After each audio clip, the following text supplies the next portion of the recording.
everyone. Welcome to Off the Wall with Robert Rutherford. We're at episode 14. We have Rob Fischer with O'Donnell Plastering from Santa Clara, California. He's the furthest traveled so far. Hey, Rob, how you doing today? Doing well. How are you? I'm doing fine, thanks. Thanks a lot for flying down for the day. Glad to do it. Much appreciated. Much appreciated. We kind of have a long history. It's been a while. I think we go back 25 years or something. Back to the old company days? Yeah, yeah. You've been in the industry for how many years? 30 plus. Started out working for my dad in the summers, during school, shoveling sand piles, moving planks, cleaning windows, whatnot. Graduated high school, started going to college for a little bit. With really no idea what I wanted to do. And after a couple of weeks, I said, well, I'm not going to be an accountant, so let me go to work for the old man for a while, see how that goes, and I'll maybe go back next semester. Well, started making that big $10 an hour. Yep. Back then, there was no going back. I joined the union on November 1st, 1988. I just remember that being the day after Halloween for some reason. That's a trip. Everybody who comes in, they remember their first day that they joined up. Right. That's a trip. I think at the time, 40% apprentice was making 7 something an hour. So they just left me at the 10 until I, caught up to that point. And you came in as a lather. Correct. Got it. Correct. So your dad was a contractor. Yes. My mom's dad had a plastering company, real small, one-horse shop. He started back in the 60s. Then my dad came into the picture after he got back from Vietnam. He went to college and actually got his degree, but for whatever reason or another, he decided to not go into teaching, which is what his schooling was for. Started working for my grandpa as a hod carrier. And then in 1979, they started up a small company called Fischer and Plastering. And that's where I got my start. And that's where that came from. Yeah. At that time, it was literally just a plastering company. And then sometime in the mid-'80s, they'd always worked with another lathing outfit. They went and tag team on these jobs. And then sometime in the mid-'80s, that guy wanted to get out for good. So they bought him out and became a lath and plaster company. Doing it all in-house. Correct. And that's when you were lathing for them. Yeah, I was a few years after that. Okay. I started lathing in '88. We bought the lathing company probably '84, '85, somewhere in there. And how big did that get when it was in its heyday? It wasn't a real big company. We might have had 20 guys going most of the time, and if we were really, really busy, get up to 50. But those days were few and far between. Still kept it, relatively small shop. Yeah. Were you doing framing? We didn't do any framing at that time. I mean, once in a blue moon, we do a ceiling or something, cold roll ceiling. Not too much in the way of studs. So when you were working in the field, that was the only company that you were working for? Was the family business? There was a time in the early 90s, ironically, right after I bought my first house, where the industry just took a crap. It was dead. So I ended up working for EF Brady company for about a month. But other than that, I was with Fischer and Thiel for, I think, 18 years or so. Wow. And so when you were with Brady, they had you out in the field? Yeah. I think I was still an apprentice at that time. Got it. There was just nothing going on at the home shop, so I got my name down on the list and eventually got called to do a couple of jobs down in the Salinas area. They needed you. They needed bodies. At that time. Yeah. They're a great company.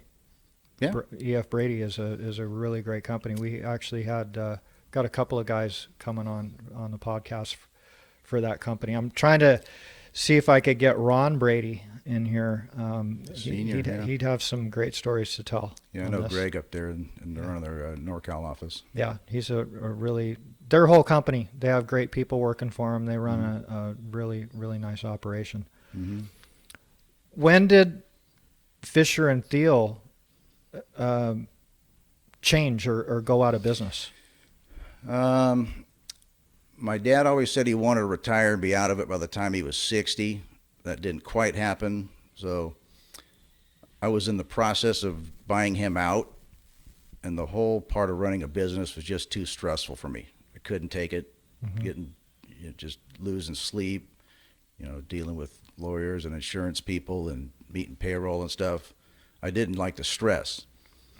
And we had been doing work for another company as a subcontractor. They do the framing, we do the plaster, and we've been doing a lot of work in tandem with them. And he was interested in expanding his business at that time. So we ended up just selling our equipment to him, and he took over some of the jobs. He didn't technically buy the business. We just wound down the corporation with the state and kind of evaporate. So I went to work for him for about 4 years. Got it. And then you ended up at O'Donnell. Yeah, well, that was right before the big recession hit. I started with that company in 2006, and then 2008 hit, 2009, 2010, everything was in the dumps. So like a lot of companies, they were cutting back. Yep. We were working 4 days a week. Sometimes we were working 3 days a week. Well, that's a 40% pay cut. Yes. Rob can't live on that. No. And we didn't always see eye to eye on how to bid work. He always wanted to bid the entire package: framing, fireproofing, plaster. And I said, well, they'd like you to break these numbers out, so much for each task, and maybe you get some of it, maybe you don't. I'd rather have a part of something than all of nothing. Sure. So, and then in 2010, I'd got wind that O'Donnell was looking for somebody, and gave them a call, and they were very appreciative of that. And I went and met them. Everything seemed good to go, and they hired me on. You've been there ever since. Able to tender my resignation at the other facility. Yeah. Congratulations. Thanks. So my entire career, I've only worked for 4 companies. That's So really 30 good. plus years. Yeah. And That's one of those was only for a month. That's very impressive. Very impressive. You didn't bounce around. And who taught you how to estimate? I'd say my dad did, but it was very rudimentary. He was taught from another guy who didn't do it, I don't want to say professionally, just scale tape and a piece of paper and a calculator. And back then, Fischer and Thiel, he just did it, X amount per yard. Didn't take off, all we took off was the area. Didn't take off trims, didn't take off anything. So, yeah, that one's, 40 a yard, this one's 50 a yard, just kind of by feel. And there's no science to it. I don't know how it worked. Sometimes it did, sometimes it didn't. But when I went to work for the second company, it was a little more involved. I learned a lot more about metal framing and drywall, because that was their backbone, and I just helped out with the lath and plaster. So I learned a few new tricks over there, and just kind of evolved on my own for the most part. Wow. Good. Well, I mean, you knew how to read a tape measure, right? You knew how to read a scale. I could read the scale, and we got one of those fancy magic wheels that adds it up for you. I didn't even start using any kind of software until about 2 years ago. Is that right? I broke into on-screen. Wow. Yep. O'Donnell's, they're really laid back, no pressure at all. They didn't ask me to do it. They didn't ask me to not do it. Just whatever I was comfortable with was good for them.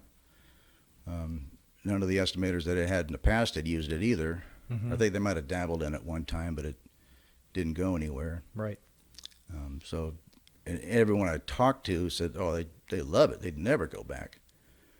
And so I finally said, all right, let's give it a shot. And we got it, and I've been using it pretty much ever since. Once in a while, I'll still do one by hand. But just to make sure your chops are up, right? Yeah, and believe me, my computer skills are not that great. I probably do about 10% of what that program can do. But that's good enough for what I need, just to get my takeoffs done. Yeah. Sometimes the plans, they're so basic. You have to use your imagination a little bit. Sometimes that's better, but just on a piece of paper. Mm-hmm. Well, that's where your field experience comes in too. Absolutely. You get to understand all that stuff Absolutely. and see where the problem areas are going to be for you. Mm-hmm. You know, is O'Donnell, are they doing framing as well? Very little. They've done some in the past. I just don't have the time for it to do the takeoffs, and the guys we have right now, I wouldn't call them experts at it. Mm-hmm. So it's there, but there's really no need to. There's so much lath and plaster work right now. We don't have to dabble in anything else. That's nice. That's nice. You doing a lot of EFs as well? We're doing some. You don't see a whole lot of it still for some reason. We'll get 2, 3, 4 jobs a year. Mm-hmm. The reefs. Really never made a comeback up there after all the issues they had in the 80s. There's a lot of guys that I've talked to. There's more now than there was in the past. Sure. I mean, it's slowly creeping in, and you're probably going to see more of it Mm-hmm. with the Title 24s. Exactly. Mm-hmm. Yeah, that's they had some issues with it. They had to figure out all that drainage and everything. Well, they had issues because it was done incorrectly, and other flashings weren't done right. That was the whole deal with the North Carolina Mm-hmm. incident. That the systems around it weren't tied in properly, and the whole thing got a bad name. Yeah, it wasn't standardized either. No. Everybody had their own little thing that they wanted done. Yeah, if it's done correctly, it's fine. Mm-hmm. But if you cut a corner and dam up something that shouldn't be dammed on your drainage, Mm-hmm. yeah, you're going to have an issue. Yeah. But if you do it right and your guys know what they're doing, you're good to go. Are you mechanically fasting any of that on the jobs that you're doing where they want you We to did use the? one job I can remember that was mechanically fastened, and I will never do it again if I can avoid it. We had a hell of a time getting the board to lay flat Mm-hmm. because it was going over top of a drain mat Mm-hmm. to boot. That's the only reason we did them mechanically fastened. Got it. The worst part of that, it was an open screen wall with no roof, no backside, but they still wanted a rain mat. Oh, neat. You wanted to get that drainage back there, huh? Yeah, let's spend some money we don't need to spend. Wow. It was bizarre. Yeah, sometimes you do see that weird, like, Mm-hmm. what are you doing? Yep. You really don't need. Hey, no, we want it. Mm-hmm. Let's get that done. That's right. Let's get that done. On the different finishes that you guys are you using mainly one type of texture on those systems, or are they mixing it up? You using any of the like metal type finishes or anything like that? I just bid a job that had a bunch of metallic finish. We've only done one that I can recall, just a small facade on a theater, and we hired a painting company to do the metallic coating, but it wasn't the true part of the system. We did it over a smooth coat plaster, so I don't know if it was quite the look they were going for, but they bought off on it. Mm-hmm. Typically, we try to keep it to a sand finish as much as possible. If we go to smooth, we always warn them, hey, know what you're getting into. Mm-hmm. Smooth is going to have the most cracks. It's going to show the most imperfections, but it looks good if it's done right, and it comes at a premium cost. Mm-hmm. There's a lot more labor involved. Sure. Are you doing a lot of smooth finish plaster up there on your 3-coat? Yeah, we're seeing some of it. Yeah. And same story, as long as you know what you're getting into, try to sell them on the base coat and mesh as a insurance policy. They very rarely do that. Once in a while they will. Mm-hmm. But yeah, there's a fair amount of smooth coat up there. Yeah. It comes and goes. You don't see any, skip trowel texture anymore. No, that's gone bye-bye. That's gone. Yeah. Occasionally you get some dash finish still. But try to keep it to the sand float because that's the most, painless one. Yeah. When you were working for your dad, what kind of jobs were you guys doing? Were you doing? You were union, obviously. Union shop. 90% commercial. Restaurants, schools, little office buildings, car dealers. We do a custom house here or there. We never got into the apartment buildings or anything like that. Mm-hmm. None of that super high production stuff. Correct. Big stuff. Got it. And how far, when you guys are doing work now for O'Donnell, are you staying in the general region where in Santa Clara, or what's the furthest you guys have to travel? We'll go south. We'll go down to Monterey. We go up to San Francisco, but at gunpoint. I don't like to go up that far. Out to the Livermore area, not quite to the Central Valley. Mm-hmm. We just did one little small favor job for a contractor up in Yountville, up in wine country. That was just a one-day kind of a donation thing for a good client. Mm-hmm. We'll do that. We try to stick it to the Bay Area as much as possible, South Bay Area. Yeah, and there's enough there for you There's plenty right now. that you don't have to you don't have to go venturing out. Correct.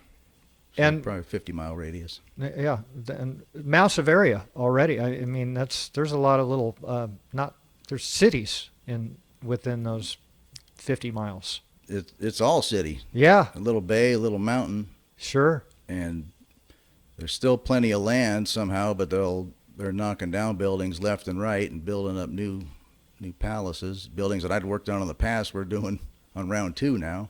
Is that right? You know, Are they building a lot of houses up there right now? not single family homes. 90% of what they're doing is multifamily, big 4 or 5 story apartment buildings, entire city blocks. Mm-hmm. There's some high rise residential. You just don't see the single family homes anymore because of the land value. Mm-hmm. Out in the Central Valley, they're probably still doing more of that. Maybe down on the South County, Gilroy area, you might see it. But the houses are this close together. There's no yard. Right. Yeah, people don't want to take care of the yards, and then the other thing is when you have those big yards, you're using a lot of water, and we need that And it's water. just expensive dirt. It's really expensive dirt. Mhm. I don't get it. It's crazy, what land and properties are going for. Yeah. But I mean, even like on the when you start traveling a little further east, are they building any tracks out there, or is it the same thing? They're putting everything. You'd have to go pretty much to the Central Valley to get the tracks. There's probably some out in the Livermore Valley, but not like you see back in the day. Just street after street of just single family 1-story track homes. Mhm. That's gone. If they do now, they're pretty condensed and usually 2 stories. Mm-hmm. Yeah. We don't get into that kind of work at all. No, you'd never been track operation. O'Donnell, I know O'Donnell No. hasn't. Mm. Did they do drywall and framing in the past? They've done a little bit of it. They've done some Like before you were there? Yeah, some framing. I wouldn't say much on the drywall side. They've done some exterior framing. That's what I've been told. Mm-hmm. And Chet he's still in the game. Chet's still kicking. He's sitting in his chair right now. He's either watching The Price is Right or the security cameras, one of the two. He's there. Yeah, he's probably 6 days a week at least. Just to read the paper, if nothing else. He's not taking off any jobs? No, he's not really involved in the day-to-day stuff, but he likes to keep abreast of what's going on and see the guys come and go in the morning. Mm-hmm. If there's some kind of issue on a job, we'll tap his shoulder. Does he ever go out to any of the jobs? Very rarely. Yeah. Once or twice a year. He'll want to go. Somebody will take him out there and go visit. When did he get in the game? Was that a family business that was handed down to him? No, or he no, started he was that? working for a company called Jones and Bridges, plastering, back in the 60s, I guess. He was in the Navy here. He's from Pennsylvania originally. Came out here in the Navy, and once he got out, he just stuck around. He's been back since. Started plastering and then opened up his company, I want to say 1972. Mm-hmm. So he's coming up on 50 years. Yeah, long career. Yep. Long career, and he started as a plasterer. He was a plasterer, yeah. Wow. So so him and his wife Marlene, who's technically the majority owner of the company, they started way back when, and she's there every day herself. Is she watching the books? Yep. She pays the bills and writes some checks here and there. Yeah. Their daughter Shauna runs the office, so she does a lot of the the big leg work as far as the paperwork goes. Mm-hmm. But it's truly a family business, mom and pop shop. Yeah. That's why I kind of flourished there, because that's the background I had. Yeah. Yeah. And you actually were competing against them at one point in time. They were a competitor. Yeah. For many years. Yeah. Do you have any family in the business? I have a brother that's a plasterer. He's working for a different company doing some fireproofing patching right now. Mm-hmm. That's it. Any kids in the industry? Not yet. My son, he's still going to school. He's working at the golf course. Not sure what he wants to do yet, but Mm-hmm. It's there as a fallback. I'd rather him do something else, because it can be kind of brutal work. When it's feast or famine, and Mm-hmm. not working when it's raining and stuff. I mean, Yeah. it's good money. Don't get me wrong, but I'll see what something he wants to do else. Do that first. So you guys are on fire up there right now. There's a shitload of work going on. Can barely keep up. It's crazy. Never Can't get manpower. We're loaning and borrowing people with other contractors, trying to keep our guys. They need some help. We got a couple that we can spare, so we'll farm them out, and then same thing. If we need a couple guys, we'll give them a call. Mm-hmm. They send them back this way. Wow. Instead of just letting them go and fend for themselves and never get them back, at least you got a little bit of control that way. Yeah, you may need them. Yeah, absolutely, we're going to need them. Yeah. Everyone gets in a little bit of a lull once in a while, Mm-hmm. and you don't want to lose them outright. So I make a couple phone calls. Hey, we got some guys. Do you need them? Mm-hmm. Sure, send them over, Mm-hmm. and that way you can get them back. Yeah. Yeah. Well, you have all these weather delays and stuff like that where there's stuff that happens when these buildings are coming out of the ground, and you had scheduled when you were supposed to start, or they told you when you were supposed to start, and then they're 4 months behind. Tried to jockey your manpower around and get all that done, and then there's a delay, so you're not going to keep the guy if you don't need him. But you want to get him back when you do. Right. The next time a bid schedule is correct will be the first time. There you go. When the job actually starts. Yeah. So Yeah. you have a rough idea when it's supposed to start. Like, we got a big one that's going to start in San Francisco. It's supposed to start in the third quarter of this year.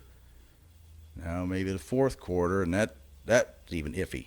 Mm-hmm. It just keeps getting pushed back. So I was trying to bid around it, Got it. so we didn't overwhelm ourselves. Mm-hmm. What's the biggest job that you've ever done? How many yards?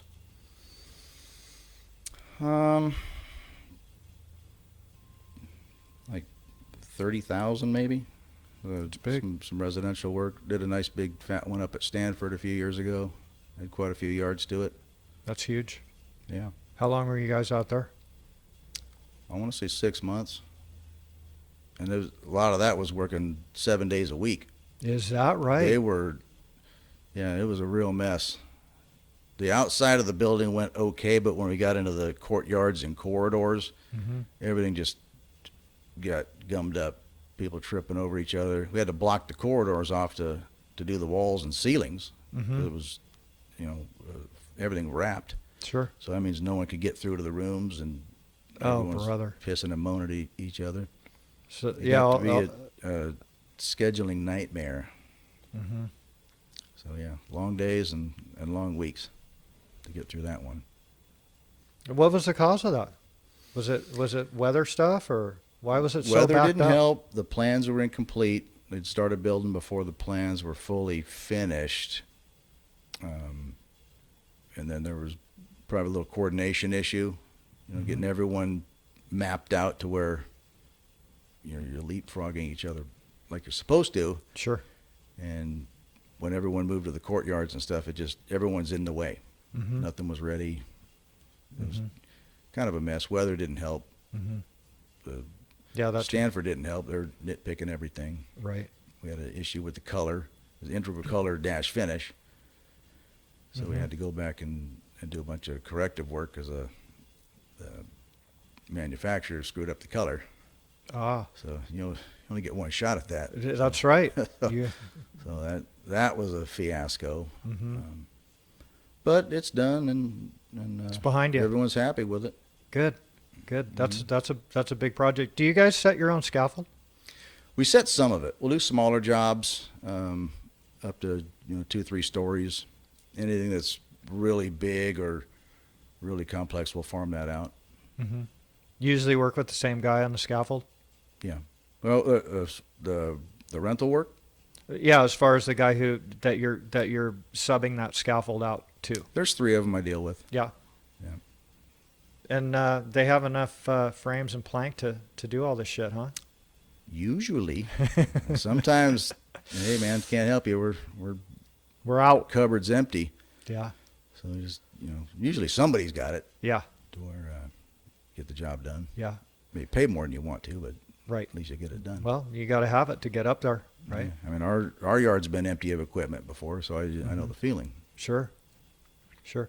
Do you go out to a lot of pre-construction meetings when you're bidding your jobs? Do they consult you for that type of stuff? Not a lot. Sometimes we'll be in on the budget stage. We'll give them pricing based on those nice 3-page drawings they give you, or rendering. Yeah. I was looking at one of those this morning before I came up. But generally, they don't ask us to get involved at that point. Mm-hmm.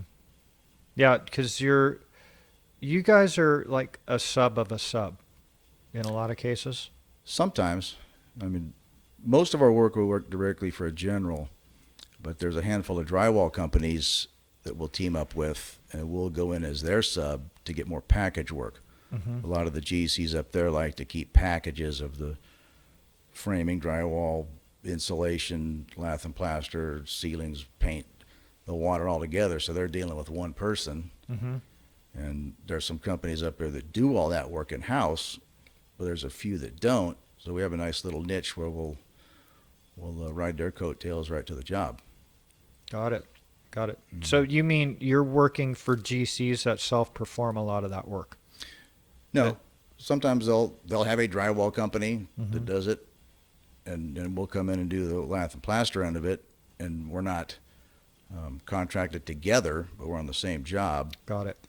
Or like I said, we'll partner up with one of these other companies. Mm-hmm. Yeah.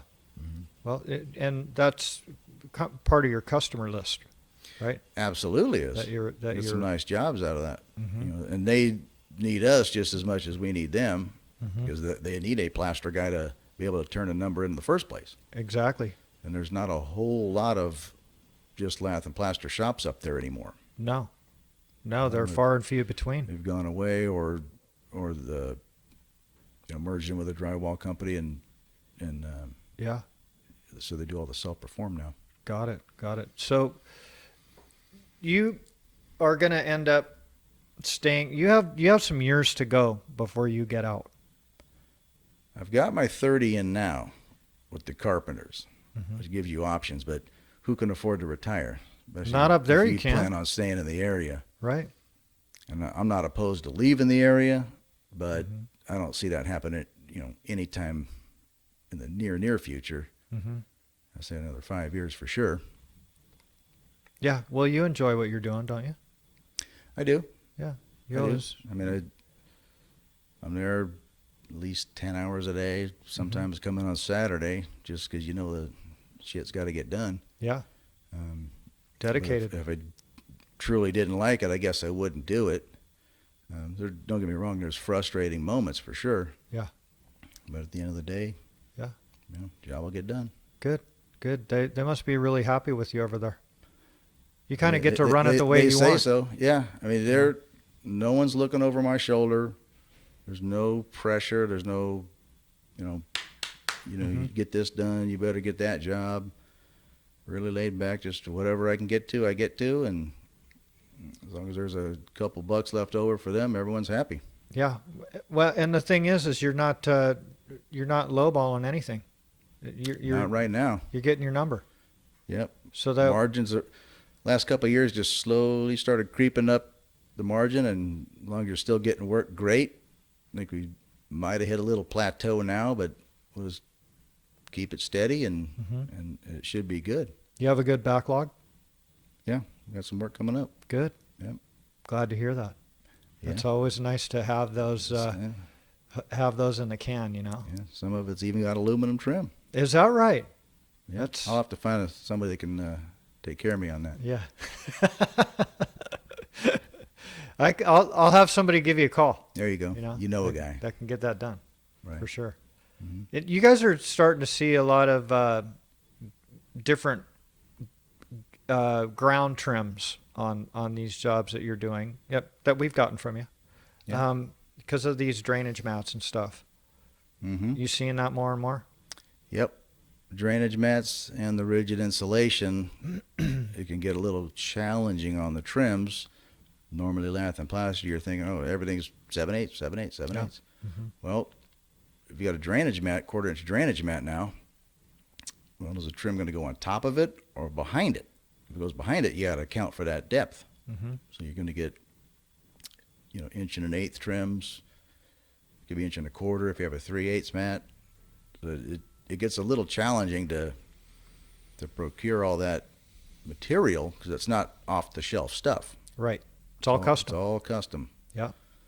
Yeah. So Would you say the majority of the jobs that you're bidding now have continuous insulation? I would say no, they don't. Oh, really? Surprisingly not. Wow. Maybe half. I don't know how they get away with it. I don't care because it's easier for me. Yeah. But most job, I don't say most, about half of them you open up, just stud, sheathing, lath and plaster. And it's on metal stud framing? Or wood, yeah. Or wood. So you guys are doing nail on as well? Yeah. Got it. When you do wood frame, are you doing furring nails on that stuff? Using woven wire? No. If we can use staples, we're going to use staples. K through 12 schools, they'll still require furring nails. Mm-hmm. Occasionally get a developer that will want furring nails. Mm-hmm. And then we let them know how much more that costs. Yep. And I say, okay, staples are fine. Got it. All right. Got it. That's they do work good, the furring nails. They do their job, but I the think self-furring wire takes care of that issue. Mm-hmm. Bring it out. We even have one where we're having to use the furring screws. Oh, got It's it. a real pain in the ass. Yeah. That's very challenging and very expensive. The consultant's dream. Is that right? Unbelievable. They're the only ones that are calling for it. Really? This one particular firm. Uh-huh. You can't talk them out of it. They want them on there. Okay. Yeah. No problem. No problem. I'll put that credit back in my pocket. And yeah. Well, let's split it. The school district won't get it. Yeah. Yeah. Wow. Mm-hmm. Yeah, they're you don't want to drop any of those, right? No. And now they don't even sell. I didn't know this when we started the job. They don't sell the furring screw anymore. They sell you the wads. Ah. So you got to get a box of screws, a box of wads, and that takes a while to do. It's because I'm not over there anymore. Well, you'll have to start fabbing some of those up. Yeah, well, I think that patent is going to be expiring here pretty quick. Is it? That's going to be an open market because that was a patented item. Right. And we'll see. We'll see what happens with that. I mean, now everything is kind of a moving target right now, especially with this continuous insulation. Mm-hmm. And nothing is standardized because now they want to put the drainage mats in with the continuous insulation. The trims are, like you said, they're all changing the depths and stuff like that. And who knows what else they're going to come up with to put on top of all of this other stuff to keep bumping it out. So, Mm-hmm. Diamond fir works on all of them. Right. And so it doesn't matter how thick the foam is, and it doesn't matter if you have a drainage mat or not. Right. It'll still work on that. And we're flexible in here, so we can compensate for those different depths. Yes, you can. That are needed out there. And one of the other big questions with the continuous insulation, do they have the Z furring or not? A lot of jobs, if it's 1 inch, even up to 2 inch, I'm comfortable going right to the stud without the Z furring. Mm-hmm. When you get more than that, it gets a little dicey because there's a lot of weight cantilevered out there on that foam. Yeah. And have you done any CI jobs where they've had you put up XPS? expanded polystyrene? Um, The blue board or the pink board? yeah, at the Los Gatos High School. Yeah, that was Did polyiso. two at polyiso. Yeah. Um, That has the highest insulation value. we have one coming up where we're going to use just the pink board, Mm-hmm. but there's no furring involved with that one. Just screwing right through it Right. and put a million holes in there. Mm-hmm. That's what they called for. Yes, sir. Yeah. Mm-hmm. Well, and the thing is, too, is with the Z-furring, it's really not continuous insulation anymore. I mean, you're True. having to put it all in between. Well, they have those composite systems now. Those are super expensive. Yes. Yeah. Super. I've And seen not quite easy to deal with. I've seen that. That's fiberglass, right? I believe so. Some kind of resin. Yeah. That's it's quite it's actually a great idea, but it looks like it's an expensive product with that metal backer that they Yes, have to it put in there. is. Mm-hmm. Does that thing slide around pretty easy? That metal backer in there, or is that sucker locked in there pretty tight? It's all right. Yeah, It there's some doesn't- play. Yeah. Mm-hmm. If you know, because they kind of like splice together and stuff Mm-hmm. when you put them together. Keep them all lined up. Right. On those, we haven't installed any yet. I think we might have one coming up where we do, Mm-hmm. but we've gone over the top of it with the lath, which is pretty straightforward. You go Right. through the composite into the metal backer. Right. Yeah, that's some high dollar stuff. It's only 8 feet long too, right? 8-foot sticks. I Yeah. don't get it. Wow, that's a lot of extra moves Mm-hmm. to be able to put that stuff up. Mm-hmm. And then you got to come up with backing solutions. Mm-hmm. Yeah, So, you have to put your thinking cap on. So they don't have that figured out. every job's different. Every and job's I haven't different. seen two the same yet. Yeah. Well, the field stuff is easy. It's the penetrations that are difficult. Right. Penetrations and terminations. Yes, exactly. What do you do? Oh, Yeah. How do you turn the corners? Is it got a recessed window? Is it flush window? Mhm. Yeah. Backing for reveals. Yeah. Control joints. Right. You know what they're trying to do now, man, is they're trying to do a code change on making it so that you don't have to break the lath behind the control joints. I would love that. Yeah, it's been a fight forever. To me, that's one of the more asinine things of our industry. Mm-hmm. You have to cut the lath, but then you have to fasten it right back down to the same piece of wood, Yeah. same piece of backing. Where's it going to go? Right. It's not going anywhere. Exactly. In my mind, the movement action of the control joint is in the accordion profile. Yes. It's not with the legs. No. It's not what you're nailing down. Exactly. When you were working in the field, did you put 1/2-inch grounds on top of all your lath? Or did you guys control break joints? the lath? Yeah. Yeah. Oh, yeah. We We- still do. Yeah. So you don't necessarily always break it. No, we'll break it if they're going to make us do it. We'll cut it. And so, okay, you got a lot of backing to put in now. Exactly. Oh, what do you mean? Well, if I have to cut the lath, I have to nail it back down or screw it back down. Yeah. I need backing. So you're responsible for the backing. Go ahead and put it in. Well, maybe you don't have to cut them then. But we like the 1/2-inch grounds because you got some play in there on the depth. Right. Pull them in, push them Exactly. to get the right, because these walls are always straight. Yeah. So, Even when they're metal studs, they're always straight, right? Yeah. So they take a little tweaking to keep that wall nice and flat. Mm-hmm. So you put the 3/4 on top, you don't have as much. You can still pull them out. You can't go in. Exactly. So that gets you. Do you have issues with the inspectors when you're in that type of scenario, Sometimes. where they'll say, "Hey, they're calling you guys on it," and then the general contractor's obviously involved, Mm-hmm. and they're like, "Well, we don't have backing in here." So Yeah. Lately, I've tried to get that cleared up before we even start. Mhm. Say, hey, do you want us to cut the lath or not? And that brings up the question. The only one who's ever going to bring it up is the inspector. Yep. Sometimes the architect will, or a consultant. Mhm. Our association, they have a technical document that they rounded up somewhere that shows a kind of a plan B of putting the control joint on top of the lath, tied on, if backing is unavailable, unavailable. Yeah. So sometimes I'll give them that, and that'll work. Shit, you can use that on every job. Right. It helps. That's Yeah. But sometimes if they're hell bent on having that lath cut, well, you're going to cut it one way or the other. Mm-hmm. Yeah. That's when you guys put those on, do you usually tie them on? Lately, you see more and more of the tie-on. Mm-hmm. I like nailing them down or screwing them down. To me, it's just as effective. Yeah, but you don't have to put any bitch thing behind it. You know what I mean? If you're True. going to tie them on, you don't have to. You still want to see that anyway. There's generic details for bitch thing behind a corner or control joint or reveal, even if it's tied on a lot of jobs. Really? Mhm.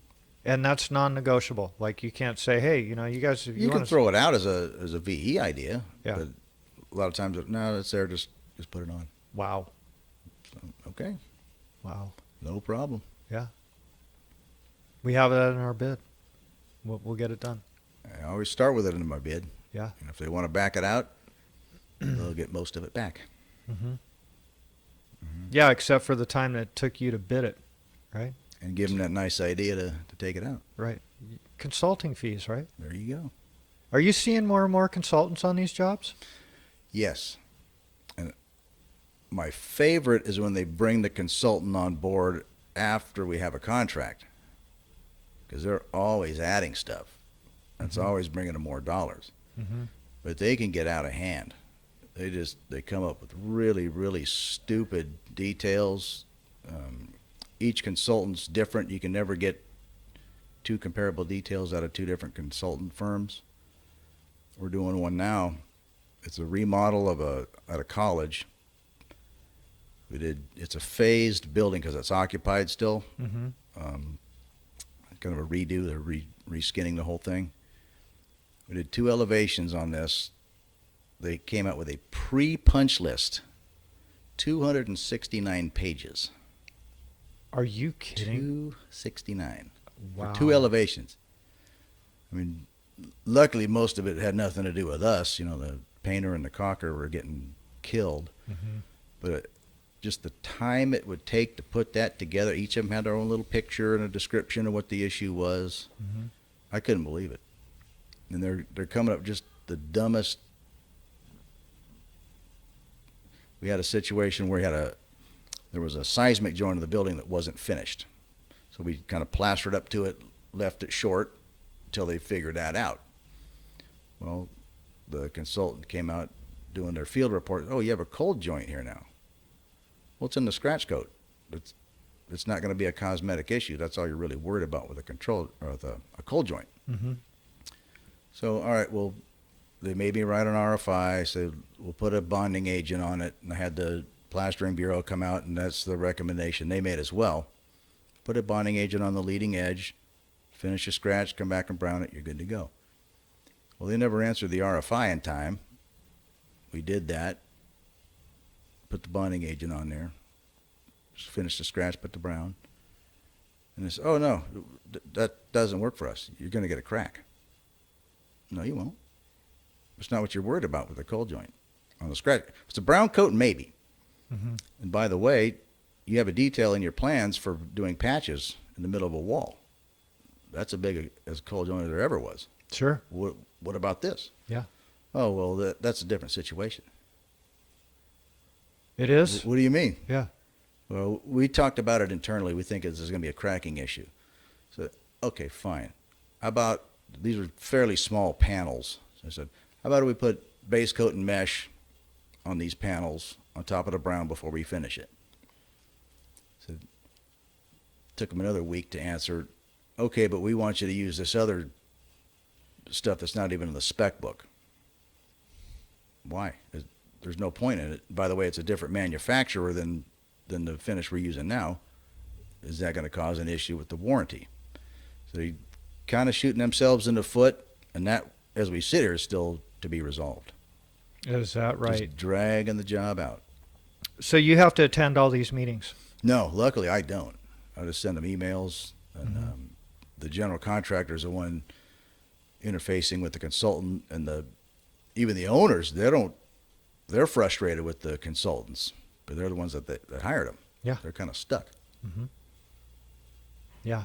So It's driving the cost of construction up. absolutely it is. Mm-hmm. And there's a lot of it's a lot of shoddy workmanship that has gotten done in the past to make it so that these owners are watching their backside, right?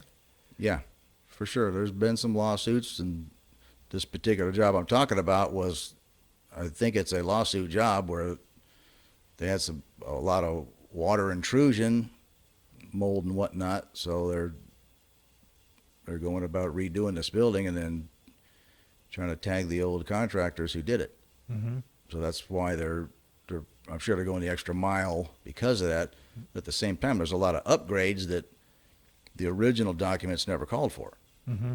So Did you see any shoddy shit out there when they opened this stuff up? we didn't see it when it was open, but you could tell. We heard the stories. There was mold on the inside, and there was a lot of cracks on the stucco. Mm-hmm. You could see on the outside, but we didn't really examine it up close Got it. when they were doing the demo. Oh, so they had it all torn apart already by the No, time. it was either all still put together, and they did the demo. We already had a contract for it. We knew what we were gonna do, Mm-hmm. but we just weren't there when they did the demo. Got it. They ended up having the original plan was to leave the.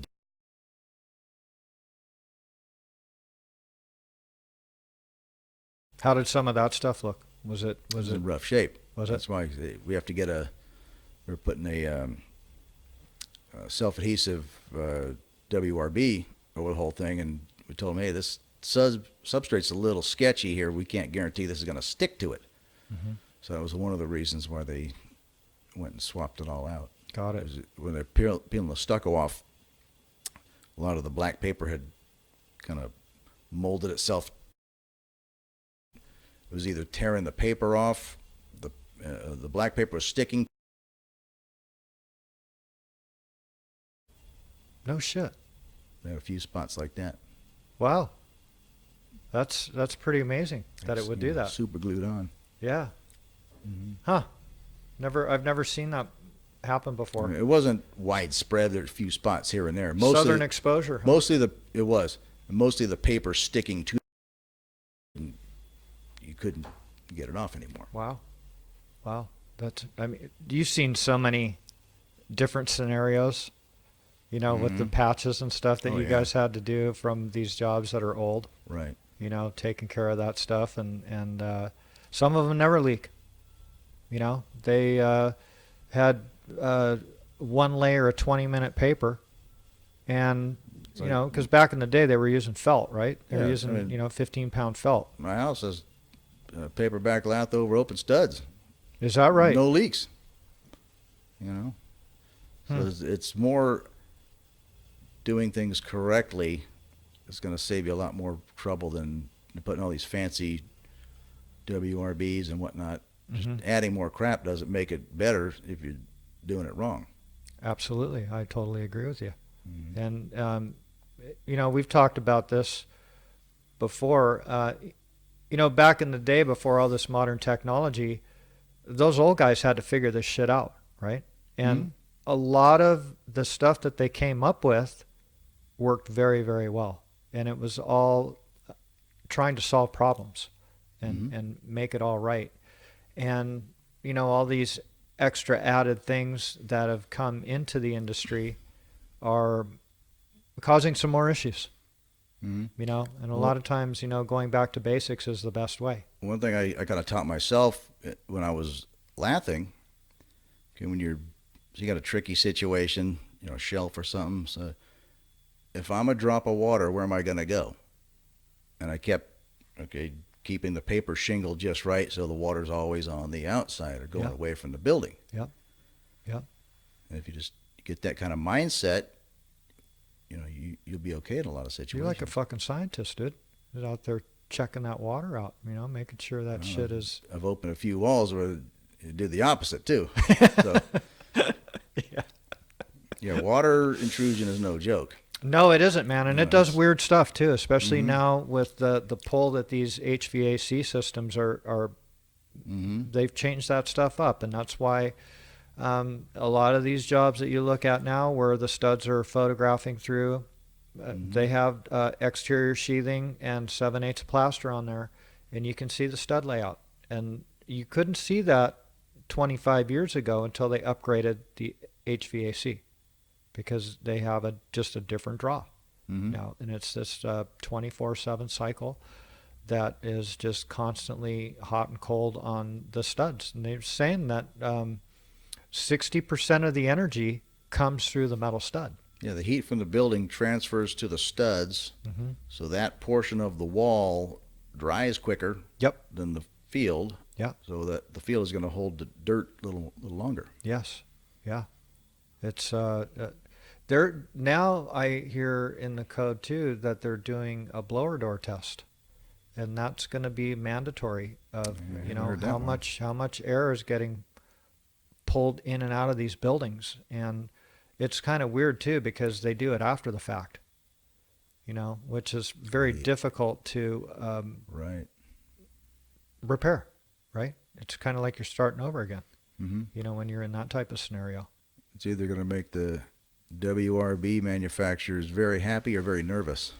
For sure, because it's just going to get a lot more technical out there on the installation, of how much of a lap and what kind of primer and so on and so forth. I mean, because that back when you guys were putting peel and stick on, you didn't have to prime it. Now a lot of it that you put up, you have to prime it first, to get all that dust off and everything. And so it's getting complicated. It's getting very complicated. And the thing is too is when these buildings were looser, we didn't have mold issues, right?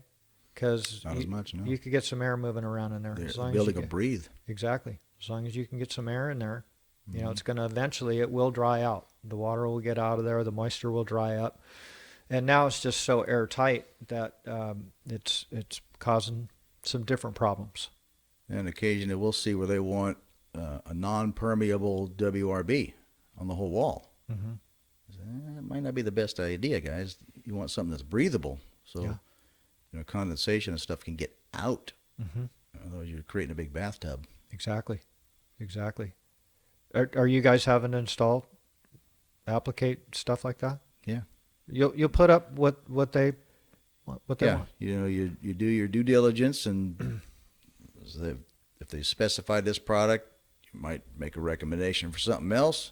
But if they go back to what they want, okay, you own it. But at the end of the day, whatever somebody wants to install, we'll install. Yeah. Or how they want to do it. Cut the lath at the control joint, don't cut it. Whatever. Yeah.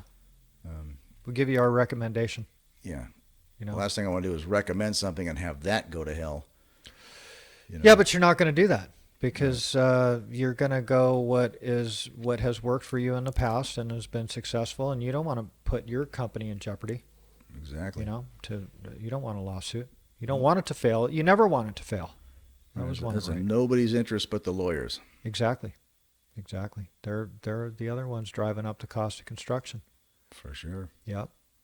So have you taken any vacations this year or lately? Just this last weekend, we took a trip down to San Luis Obispo, do some wine tasting. We'll do that occasionally. Try to get to Tahoe once a year or so. But this year, later this year, next month, as a matter of fact, we're taking a cruise to Europe.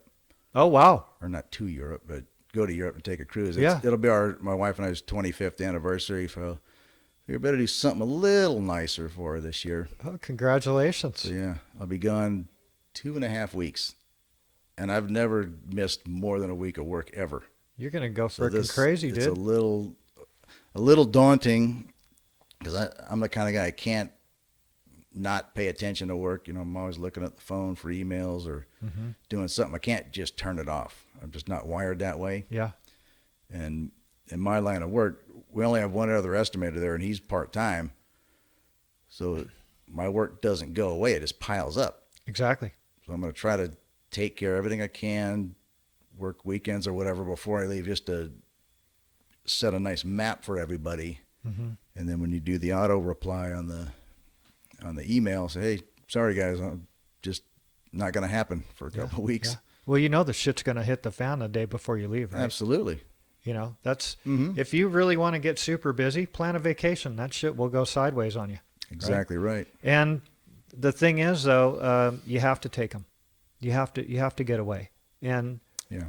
you know, maybe by the 8th day you'll forget about stuff for a couple of days. When they at work, they tell me to go.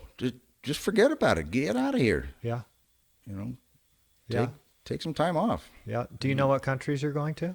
Yeah, we're starting Barcelona, Monaco, Italy, Greece, Montenegro, Croatia, and then end up in Venice.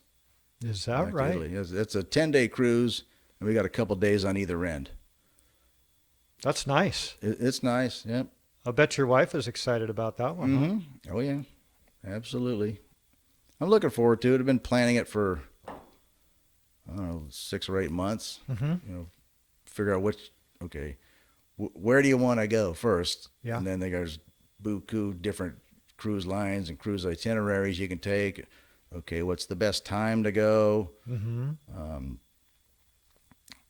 Yeah. You finally narrow it down to a few, and then you just gotta pull the trigger and do it. Yes. Throw down that credit card. And yeah, Right. thank you. And then and once you get your cruise booked, okay, now what do we do in each port?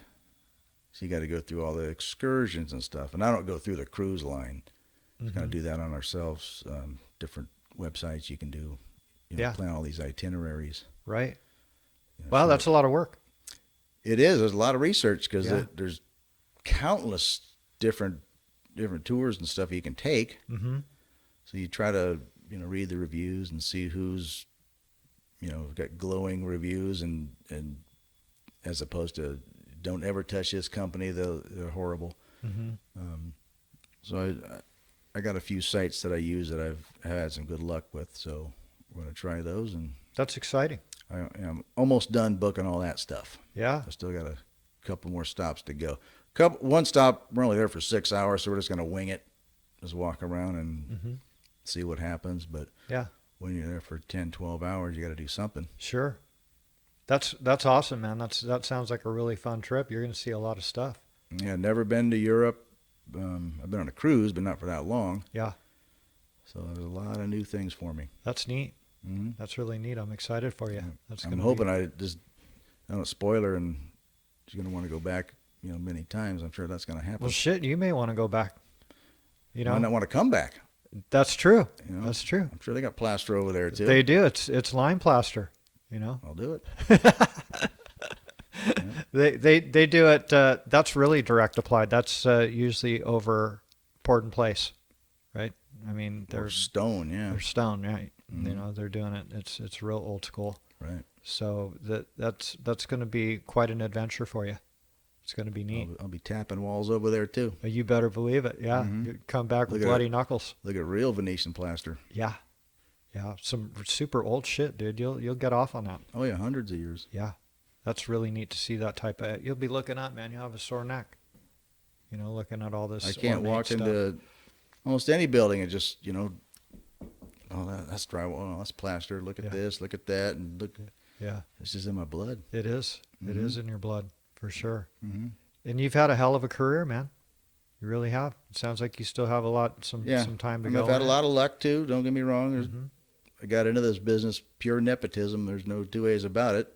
When your old man owns a company, you got a door in. No regrets. No, No No, regrets no. about I'm not going to school or anything like that. And no. I mean, if it didn't work out, I'm sure I would have had some bad feelings about it. But I've lucked out along the way. Mhm. They're taking care of me. I like where I'm working. They're good people. Yeah. So Hallelujah. no reason to not keep it going. Yeah, that's great. That's Mhm. great. Yeah. Rob, you've had an awesome story to tell, and people are going to want to see this.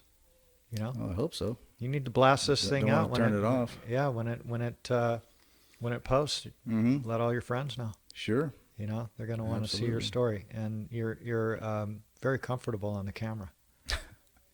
So Yeah. the romper room days. The romper room days, Yeah. 1976, I want to say. 1976. Yep, Child Star. Got it. Got it. Hey, everybody, YouTube that shit. You'll see him on there. I've tried. I don't think it's there. I was looking for it. Yeah. Yeah. All right. All right. Hey, Rob, thanks a lot for coming in today. It's been a good time. Happy to and do it. Let's go grab some lunch. Let's do it. All right. All right. Bye-bye. Good job, bro. Thank you. Good job. See, that was easy. Let me finish my cup of water here.